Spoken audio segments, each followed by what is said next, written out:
Zdravíme vás pri sledovaní nášho ďalšieho videa, kde si povieme niečo o veľmi rozoberanej téme, a to sú kompozitné podlahy. Kompozitná, inak aj rigidná podlaha je vyrobená z minerálneho jadra. Je veľmi odolná a veľmi pevná. V posledných rokoch sa teší veľké obľúbe zákazníkov. Tento typ podlahy je vodeodolný? Áno, na povrchu je vinylová vrstva, čo znamená, že táto podlaha zaručuje 100% vodeodolnosť. Tým pádom je vhodná do všetkých miestností, taktiež aj do kúpeľne, do chodby, kuchyne, v podstate do celého bytu alebo do celého domu. Aké dekory sú najžiadanejšie? Najžiadanejšie sú dekory, ktoré majú dĺžku 1,20 m.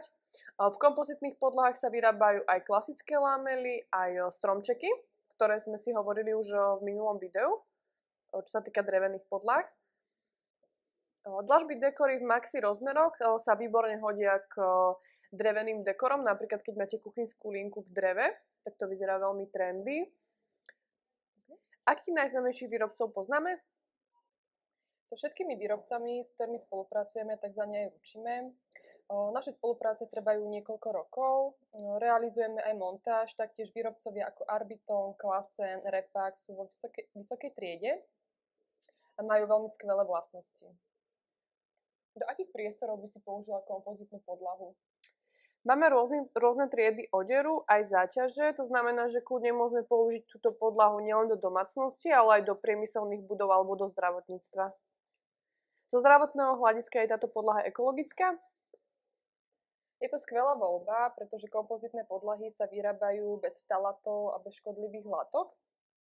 Spĺňa najpresnejšie kritériá, čo sa týka emisí, je určite zdraviu nezavadná, dokonca niektoré podlahy sú ocenené modrým anielom. Čo sa týka tohto ocenenia, tak bližšie info určite nájdete na našej webovej stránke. Spomedzi všetkých podlah, ktoré máme v ponuke, je kompozitná podlaha podľa teba vhodná na podlahové kúrenie? Áno, určite je táto podlaha najvhodnejšia, pretože má najlepší prestup tepla. Ešte radi by sme spomenuli údržbu tejto kompozitnej podlahy. Nie je tam žiadna špeciálna údržba. Umýva sa vlastne klasickými prípravkami. Poprípade máme prípravky na kompozitné podlahy, ale nie je tam v podstate žiadna špecifikácia. Ďakujeme za pozornosť a tešíme sa na ďalšie video. A nezabudnite nám dať odber. To som nie také. A A ešte sme chceli povedať, že kliková montáž. Nevadí, už koniec.